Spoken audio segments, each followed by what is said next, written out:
Amado povo de Deus, a caridade cristã nos impulsiona, o amor de Cristo nos impele, como fala São Paulo. No dia 2 próximo, chamamos dia de finado, é um dia que a igreja tira para que intensamente nós possamos exercer essa virtude da caridade, do amor, em favor daqueles que padecem no purgatório. O Concílio Vaticano II nos ensina que nós que caminhamos sobre essa terra somos um povo peregrino. A igreja que está agindo, chamava-se antigamente igreja militante, que militava, que está agindo sobre essa terra. Quando nós partimos, se nós devemos alguma coisa para Deus em expiação, nós chamamos de pena temporal, se não inteiramos o amor a Deus plenamente com as obras de misericórdia exercidas sobre essa terra, com a caridade, com o amor aqui nessa terra, nós vamos expiar no purgatório, lugar de purificação.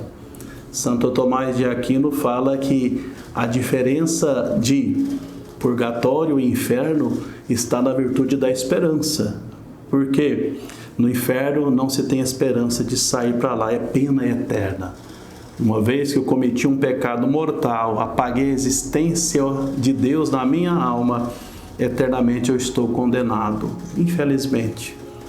Mas, se eu confessei, busquei a misericórdia de Deus, me retratei com Deus, com a igreja, com a própria consciência, eu preciso reparar os meus pecados. Aí tem a pena temporal. E como eu já disse, pena temporal que é expiada com as boas obras nessa terra, com a Santa Missa que eu participo, com a oração que eu faço, com a oferta que eu entrego, com a caridade que eu exerço. Se não atingir a medida plena do amor a Deus nessa terra, eu vou pagar no purgatório. Muito bem. No inferno, pena eterna. No purgatório, pena temporal. No inferno não tem esperança. No purgatório não precisa ter mais fé, porque já veremos as coisas como serão após a morte. No entanto, lá tem a esperança de sair, e lá ainda tem a caridade que nos motiva, porque no dizer de São Paulo, a esperança é a virtude principal. Fé, esperança e caridade. Das três, a principal é a caridade, que essa ficará para o céu, porque no céu só haverá amor. Não tem lugar para egoísmo, não tem espaço para a maldade. E o mesmo Santo Tomás de Aquino fala que no purgatório, lugar de expiação das penas temporais, existem dois tipos de penas. A pena chamada pena do dano e a pena temporal. A pena temporal seria como que um fogo que não se extingue. É um fogo que queima, que arde, que purifica por questão de justiça, nos levando à plena comunhão com Deus.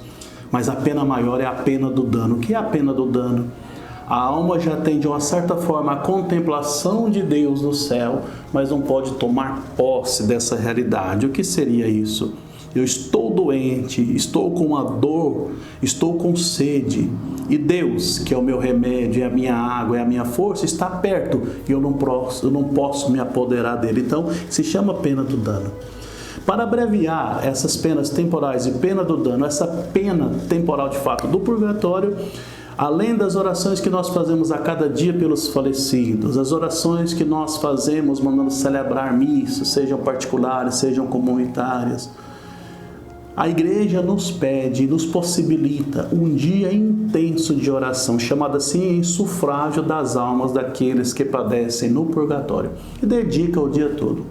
Nós, sacerdotes, em consciência, somos convidados pela igreja a celebrarmos 3 santas missas, mesmo que não tenha gente, mesmo que não tenha o povo participando.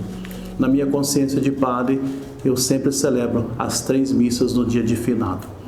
Por isso que nós podemos até justificar porque esse tanto de missa aqui em Jaraguá no dia 2. Nós teremos missa a partir das 7 horas da manhã, no nosso cemitério de Santana. Teremos missa às 7 horas da manhã, às 9 horas, às 11 horas, às 14 horas, às 16 horas e às 18 horas. Um padre celebra, o outro atende confissão e o Santíssimo é exposto, e os movimentos e pastorais são convidados a adorar Nosso Senhor em expiação das almas daqueles que padecem no purgatório. No cemitério Parque da Serra, também dentro da cidade, haverá missa às 9 horas da manhã, às 7 horas da manhã. Na igreja de Santa Edviges haverá missa também às 8 horas da manhã, às 19h30. Na igreja de São José haverá missa à noite às 19h30. No cemitério lá de Mirilândia haverá missa. No cemitério de Artulândia haverá missa. No cemitério do Sucupira, na região do Saraiva, haverá Santa Missa. Portanto, em todos os cemitérios maiores do município de Jaraguá, intensamente serão celebradas essas santas missas, na qual nós estamos sufragando as almas daqueles que padecem no purgatório. É um dia também que a igreja nos concede indulgência. O que é a indulgência? É a planificação da superação da pena temporal, é apagar tudo e a alma ir logo para o céu. E nós da terra podemos lucrar essa indulgência plenária por aqueles que padecem no purgatório. Esse ano, devido às circunstâncias pandêmicas que ainda vivemos, o Papa estendeu os dias para ganharmos indulgência. O mês de novembro todinho você pode fazer as práticas e lucrar a indulgência plenária. Repito, indulgência plenária é a remissão da pena temporal devido ao pecado mortal confessado. Eu pequei mortalmente, pena eterna, se eu não me confesso e se eu morro com esse pecado mortal. Inferno, infelizmente. É pesado, mas é realidade. Eu me confessei, mas por questão de justiça eu devo reparar. E reparo com as boas obras, porque tem pena temporal que é paga lá no purgatório. E essas indulgências plenárias, portanto, abreviam essa pena temporal. Não vou repetir novamente, mas para lucrar essa indulgência, o que eu preciso fazer? Uma confissão sacramental. Pressupõe uma confissão sacramental. Para cada indulgência, não precisa cada indulgência uma confissão, mas confessou uma vez.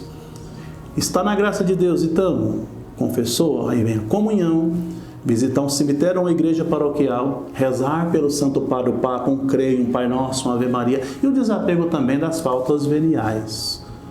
Aí sim, eu posso lucrar a indulgência plenária por aqueles que faleceram. Padre, mas se a pessoa que eu pedi indulgência não está mais lá no purgatório, Deus vai reverter essa graça para uma alma que mais precisa e que talvez ninguém reze por ela. Essa é a caridade que nós podemos exercer, fazer no dia de finado. O nosso povo tem costume de enfeitar os túmulos, de levar flores, de levar velas. É algo louvável e sempre a igreja permitiu e fomentou isso, porque é uma maneira de comemorar, trazer à memória aqueles que já partiram e manifestar assim nossa fé, nosso amor, nossa fé a Deus e nossa gratidão a Deus por aqueles que nos precederam, que nós amamos tanto. Então a flor, a vela, é uma maneira de manifestar que temos fé e que nós amamos essas pessoas. A flor tem esse simbolismo bonito de louvor, de agradecimento, de beleza, de manifestação de sentimentos.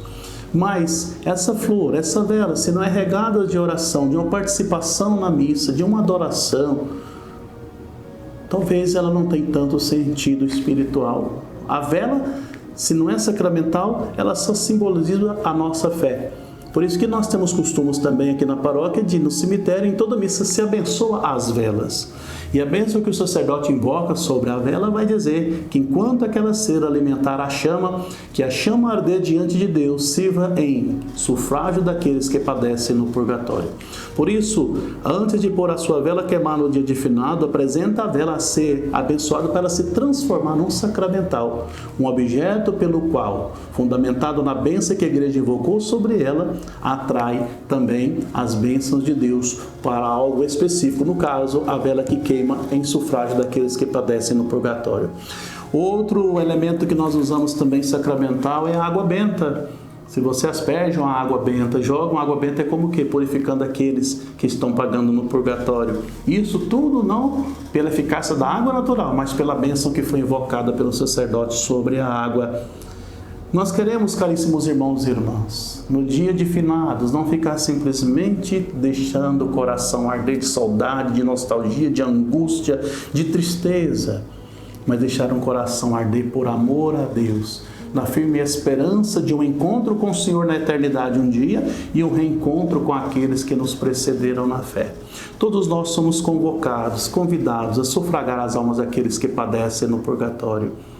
Mas isso não nos esquiva também de viver uma vida intensa de caridade, de amor, amando de fato e exercendo e praticando esse amor com aqueles que ainda estão ao nosso lado, a sua mãe, o seu pai, o seu filho, a sua esposa, o seu esposo, pessoas que te estendem a mão e necessitam de um amor, de um afeto naturalmente sobre essa terra. Não vamos deixar partir para o outro lado aqueles que nós amamos para poder manifestar nosso amor a eles. E tentar reparar isso depois com belíssimas pedras de mármore, belíssimas fotografias, muitas flores e muitas velas. É louvável, como eu disse, mas isso não repara o remorso que fica se eu não fiz o bem por aqueles que eu amo, ou que eu deveria amar, e manifestar esse amor sobre a terra. Dia de finados, portanto, é esse dia bonito, intenso de oração, de sufrágio pelas almas do purgatório, para que Deus abrevie ou elimine a pena temporal daqueles que lá padecem.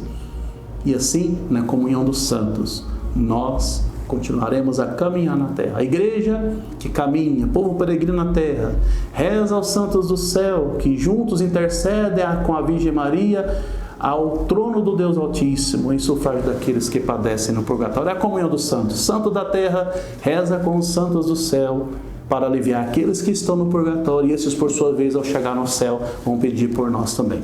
Que Deus nos abençoe hoje e sempre. Louvado seja Deus em nossa existência.